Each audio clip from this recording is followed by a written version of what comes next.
Alright guys, we are going to work on building a Synergy 766.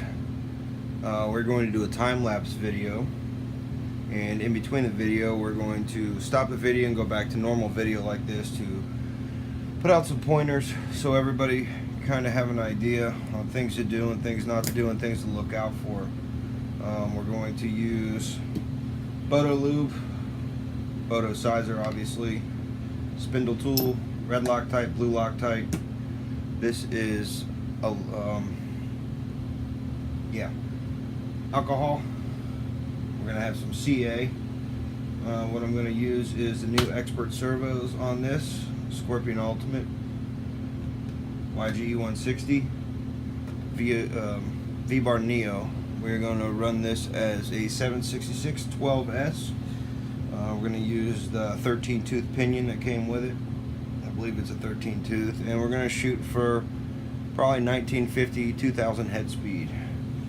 So we're going to go in and out of high speed building here and get to it. First thing I want to talk about when you're building your new kits, any kits, it doesn't have to be a Synergy, whatever, but sand your frames and sand all your carbon fiber parts. That way not only does it not cut you, it doesn't cut your wires. So what I usually do is I take a Scotch-Brite pad and some wet sandpaper, like a 400 grit, and I take it to the kitchen sink. Basically I take the Scotch-Brite pad and I fold it in half and then wrap the wet sandpaper around that. Keep this all wet so you're not breathing carbon fiber, because you don't want to breathe carbon fiber. And just basically sand it away. Just the corners, just the edges, just so it's nice and soft. You definitely don't want to cut your wires or your battery straps, because that would be bad. So when it's done, everything should be nice and smooth, no cuts, no worries, and no crashes because you didn't sand and now you got cut wires. So that's what we're going to start with. I'm going to start building here. We're going to go into high speed, and we'll slow down here in a little bit to talk about whatever's first. Probably maybe the tail section, or I don't know, I gotta look at the manual. So let's go.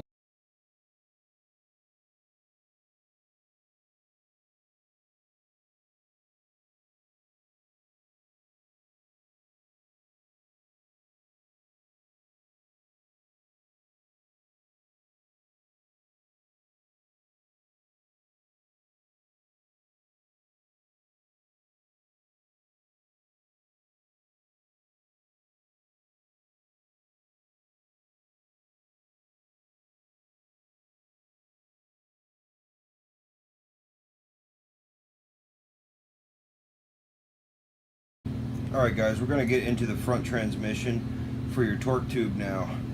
A couple things to look out for. There is a little screw right here that holds this pin in. This is the way Synergies are built. You really want to pay attention to this pin and this little screw. I red Loctite this screw into this pin, because if that pin shoots out while you're flying, you have no more tail. Alright, and I use red Loctite here. Alright, now if you ever have to get this off without stripping it, because this is a tiny little 1.5 and it'll strip with red Loctite, what you do is you actually take your soldering iron, the smallest tip on it, alright, and place it into that screw maybe 5 seconds or so, and it'll get hot enough so you can break it right loose with the red Loctite, so you're not stripping out your tiny little screws. Alright, and another thing to look at here is there's actually a pin that runs inside this this pinion here. Alright, so you got to take all this apart. You're going to Loctite all this together. When you take this apart, you're going to have this little pin here. Alright, and you're going to Loctite this shaft to the pinion along with the pin. Because obviously you can't have that come apart either. So we're going to get back to high speed now, and we're going to work on the front transmission for your torque tube.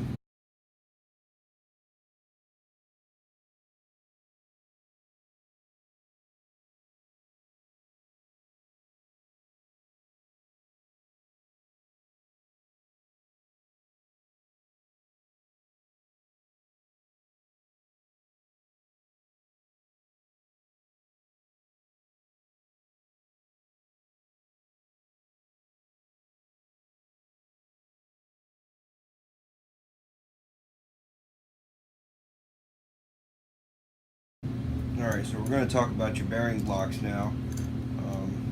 These are small 1.5s. You do have to take these out. They do hold the bearings down, and you have to Loctite these. Don't over tighten these screws. If you over tighten these screws, they're tiny, you're going to snap them. Alright, your bottom and your middle bearing blocks have thrust bearings now, which is different from most helis that we see. You're going to take these apart. The thrust bearings are basically the same thing, similar to what's inside your head here, to take the force a little bit better from being such a big model. So you're going to take these apart, use your Bodo lube it up. After you're done, Bodo's actually included these little ports here, the same thing that's on your tail grips and your main grips. What I do is I lube these all up, Loctite all this down, and then I hit it from the side with Bodo's lube, so I make sure that these thrust bearings are not dry at all, because we want everything to be nice and smooth. So again, don't over tighten these little 1.5s here. You're going to snap them off, just put some Loctite in them, just snug them down, let the Loctite do its job. We're going to go back to high speed now.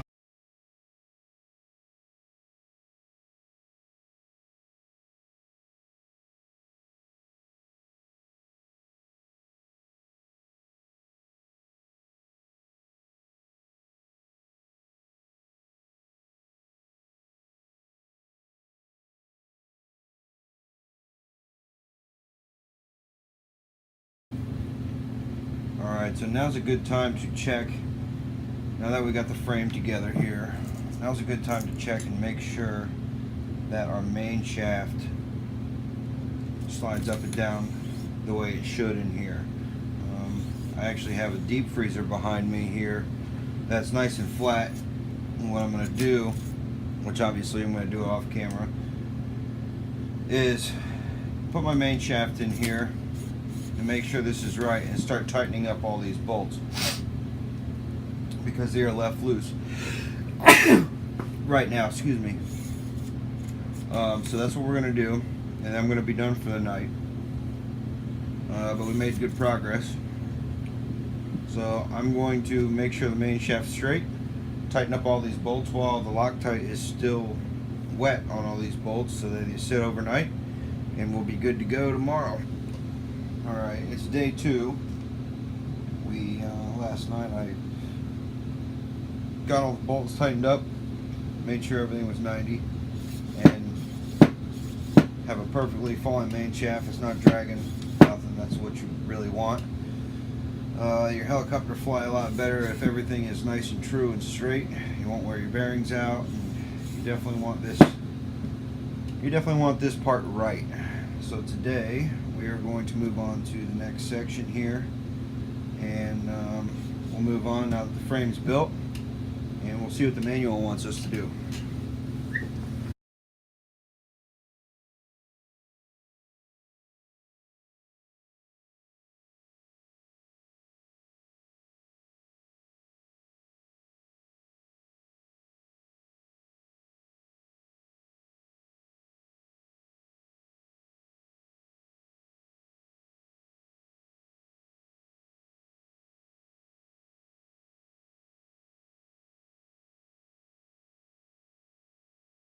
Now we're going to talk about building your one-way bearings. Your bearings actually already inside your one-way hub. You have these brass pieces that go inside here, right? And first thing you want to do is you actually want to take a little bit of sandpaper.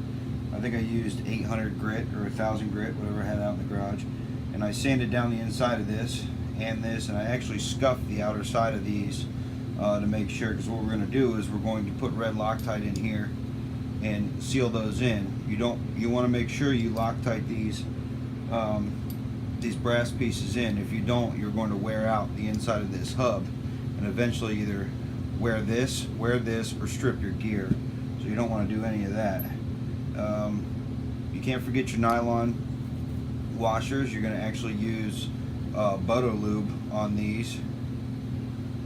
And what you want is these guys here to be nice and smooth, because this is actually going to ride on this as your auto. So we're going to use tri-flow for your one-way bearings. You're going to have to tear all this down, Loctite all this. Same with this. Now when you go and install all this together, when it's done, you don't want to over tighten this. You just want to snug it down. It's on a lock nut. If you over tighten it, you basically sandwich this too tight, and it deforms it a bit, and it doesn't give you a nice smooth auto rotation gear. It'll tighten it up real bad. So we're going to go ahead and start building this now and installing it into our frame.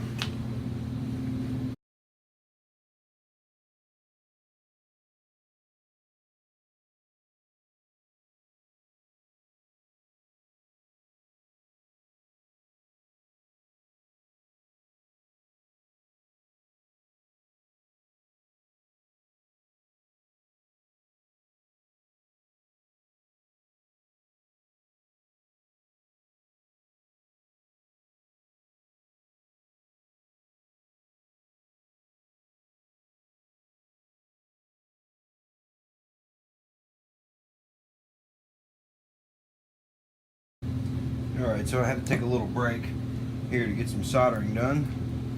I put the RC Pro Pluses on the end of my YGE and the ends.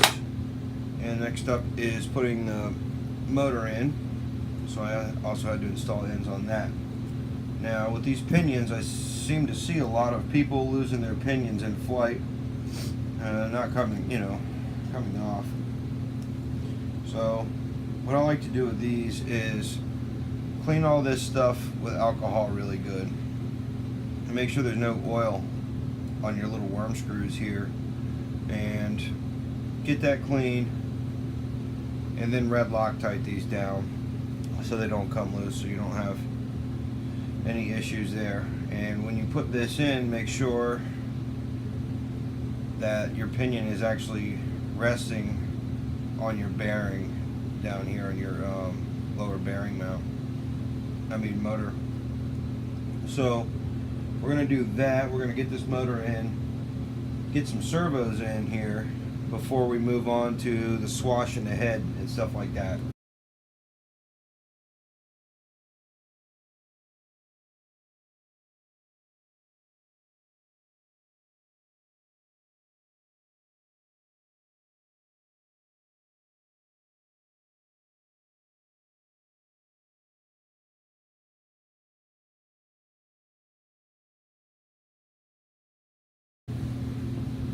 Alright, we are going to talk about the swash now that I got my electronics in. For the most part, I'm not going to bore you with running wires and hooking up my V-bar and my YGE and stuff. We're just going to move forward with the build. This swash is important.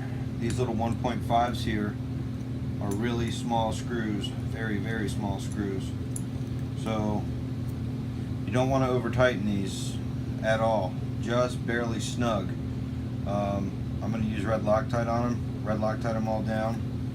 Just snug them down, guys. Don't over tighten these. That's it. That's all you got to do. Alright, and red Loctite all of your link ends. All these need to come off and be red Loctited too. And let's see what else is next on here. Building links. We'll do that real fast. And then we'll jump into, I guess, building the head parts.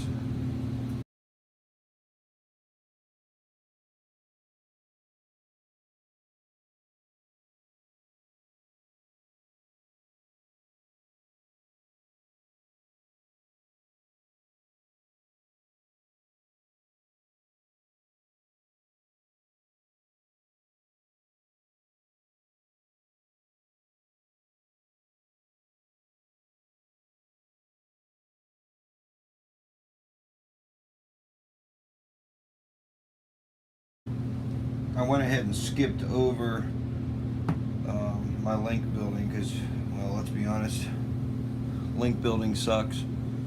Nobody wants to watch that. But I do want to talk about real quick is these synergies. You have to size the links. unlike a lot of other helicopter companies, back in the day, we had to size everything. Nowadays, you don't. Most helicopter companies don't, and I'm glad Synergy hasn't changed this, because I like to be able to make my links exactly the way I want them. Botus has bigger balls than other helis, so this Botus sizer is actually made for his links, and when you buy it, you actually get a different size ball here to size other links for other choppers too. But when you're sizing these links here, what you want to do is you want to find the side that has the round ring around it. I know you can't see that in the camera, but one side's kind of closed off and one side has a round ring on it. The round ring size is the size that you're actually going to snap in to your links. So the way I do this, I go ahead and go in on it. Now this Boto sizer has been used a lot, so if your Boto sizer is new, you won't have to do this much cutting and wiggling and whatever on it. But this one's pretty used. This one's built maybe 7 or 10 Synergies now. So we're gonna test our size here. We're gonna take these back off. Don't just rip them off. You're gonna ruin your links and you're gonna have to redo it. So snap those back off, and what we're gonna do is we're gonna snap them on the swash to test it. So let's see how we're going to do this.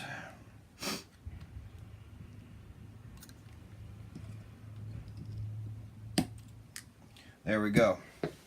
So what you can see now is my link is nice and loose, but there's no up and down play at all. There's no play at all this way, you know, up and down, but it's nice and smooth and extremely tight. So that's how you want to size your links on your Synergies and whatever else you're working on too. But that's how you want them, just like that. Some people like them tighter, but if you don't spend the time to do this, you're gonna really piss your servos off. Your servos are gonna bind up and it's gonna lock up. It's gonna make a ton of noise, and really you're working your machine harder than it needs to be. So properly sizing your links is key to an excellent flying chopper. So I'm going to go ahead and resize all these. I'm probably not going to video all that because I just showed you what I'm going to be doing. And I know this video is going to be long enough as it is. So I believe when we come back, we're going to be working on this big, beautiful monster head. Alright, so now we're moving on to the good stuff here. We're going to talk about this head. You are going to need a spindle tool. The biggest thing I want to talk about is, first of all, you have to size these too. These are another set of links that you have to size. And these come apart, actually. And there's a little screw inside here. You want to make sure that you Loctite this stuff in. There is a tiny washer, I believe. There's a tiny washer in here. No, it's in here. One of these sides has a tiny washer that you have to make sure is sitting in there so you have good play in this. I mean, nice and loose while this is locked down around your main shaft. The biggest thing here is not only getting your orientation of your thrust bearings correct, but to clean these with alcohol. Clean the shit out of them. Make sure they're squeaky clean and dry. Also, clean inside of here with alcohol. You're going to be using some lube on everything inside here, including your thrust bearings. But you want to make sure that this is dry so the Loctite holds on these. So alcohol, clean this, alcohol, clean this, and make sure you juice up your thrust bearings really well with some Boto lube. And we're going to go to high speed for this.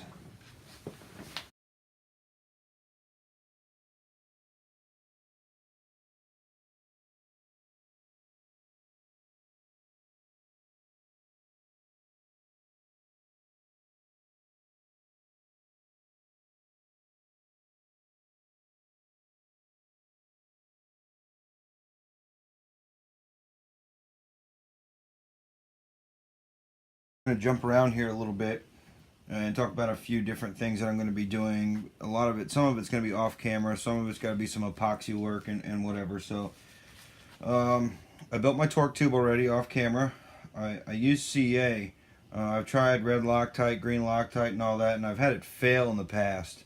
So what I've actually found that works the best is this Gorilla Glue, which is a gel. I've yet to have a bearing come off with that, no matter what head speed I run.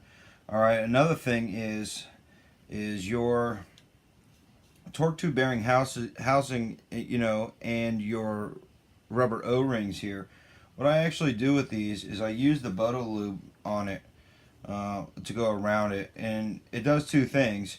One, it keeps your plastic and your O-rings fresh, so they don't dry rot and crack. All right, so that keeps that good. And another thing really is it helps you slide into the boom a lot easier instead of spraying it down with whatever the hell you usually spray it down with. Just put a little bit of freaking Boto lube around the outside of it. Good to go. All right. I used green Loctite to keep these guys on here and CA'd these pin retainers on. So we're going to let that all set up overnight. Now, we're going to talk about push rod.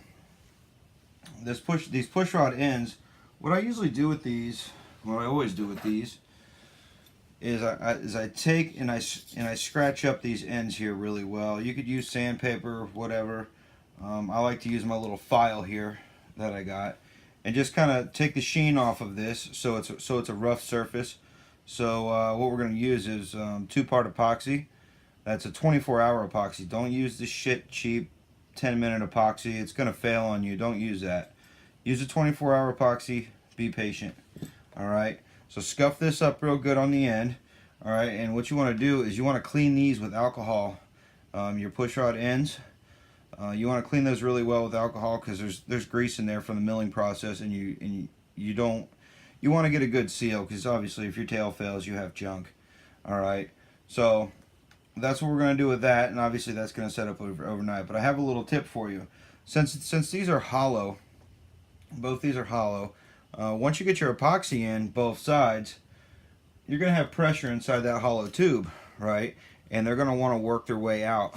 So what I do is I actually take a piece of tape, and a pretty long piece of tape, maybe, I don't know, 6 or 8 inches, and I run this through the center of the tape, and then I wrap it down on both sides. That way these won't budge, and I let it sit for 24 hours, and it's concrete after that. I've yet to have one fail like that, and you'll be good to go, and you'll have a nice safe tail when you're done with that. All right, so let's move on to these, which is your boom supports. Now I like to use the same 24-hour epoxy on these. What I do with these is actually, after the helicopter's already built, everything's done on it and it's complete, I do these last. Basically what I do is I mix my epoxy, put these on, and then put them on the helicopter. And that way it can sit and dry in the position that it's going to stay in, instead of you guessing which angle these are going to be at or whatever. I also scuff these. And this 766 actually is, I believe, the first model for Synergy at least that I've built, that they actually have pins that run through here. Alright, so you're going to have to drill those out and whatever. So you get the idea there. But that's how I deal with these. We're going to jump over to this tail section really quick. Oh, your links have to be sized too. Make sure your tail links are sized. Also, these links right here have to be sized. Alright, so all this stuff has to come apart, obviously, but you want to size this. This actually comes apart, it's reversed, and you're gonna Loctite this down. Don't forget to Loctite all your little, excuse me, balls here. Everything's got to be Loctite, so everything's gonna be pulled down. Now, again, with the little screw, this is a little 1.5. Where is it? Shit, I don't know where the hell I put it. That's not 1.5. Either way, there's a 1.5 screw in here that holds this pin down. You definitely want to make sure and get that bad boy tight. There it is. So this little pin here, oops, this little screw here in this end is very, very important to keeping that pin in there. That way you don't lose your pin. If you don't do this, you're going to lose your tail. I promise you'll lose your tail. So make sure that that's Loctited and tight. So we got to basically rip down all this, clean this, whatever needs to be cleaned with alcohol, and Loctite everything. And I believe that's it. The tail grips are self-explanatory, basically just like the head was, but you do have to take these balls off and Loctite those too. And make sure when you put this in, I use red Loctite on this little guy right here, this little screw. That's important. Alright, so we're going to go, I believe back in, oh wait, hold on a second. These right here are very delicate, these screws right here. Alright, you don't want to crank down on these screws. These, basically, as soon as you get these on your boom, it's about a half a turn and leave it. It'll stay put as long as it's not wiggling and falling off. Don't crank these screws down. You're going to strip it and break it off, and then you're going to have to order another one. I won't tell you how I know that already, because this isn't the first 766 I built. Okay, so that's where we're at with that. We're going to go ahead and start with this tail section.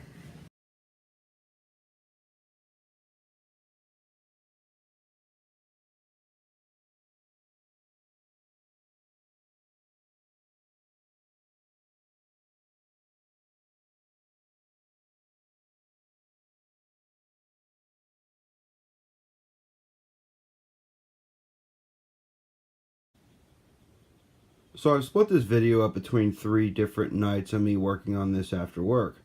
And you can see I've made a lot of progress, which I didn't video last night when I got home, because it's just me running wires and basically stuff like that. But I did end up getting the tail boom on. I got my boom supports epoxied in, and I got my tail push rod epoxied. This is a little trick I was talking about, putting some tape over it so they don't back out. So I got that to do today. I still got to put that on. And let's see, I ran my Neo wires, which I still need to deal with that antenna. But I run my RX pack back behind here, so I have a nice easy way to get on and off. And 3 easy screws, I could take that bad boy out. Let's see, I haven't set up my YGE yet. I ran out of time last night. It got pretty late. I did leave my motor back off of my main gear, so that way I could set my YG up safely and I don't have any big surprises. What else did I get? That's why I put the side plates on, so you guys can see where I hide my little RX pack. I am going to be running this as a 766 size, some 766 rails I got for it. And I'm kind of just buttoning this thing up now, guys. I stopped recording because, well, who the hell wants to watch me run wires? So, I appreciate you guys watching the video. And I guess from now on, you're going to see flying videos of this because this baby's wrapped up. I will see you guys at the field.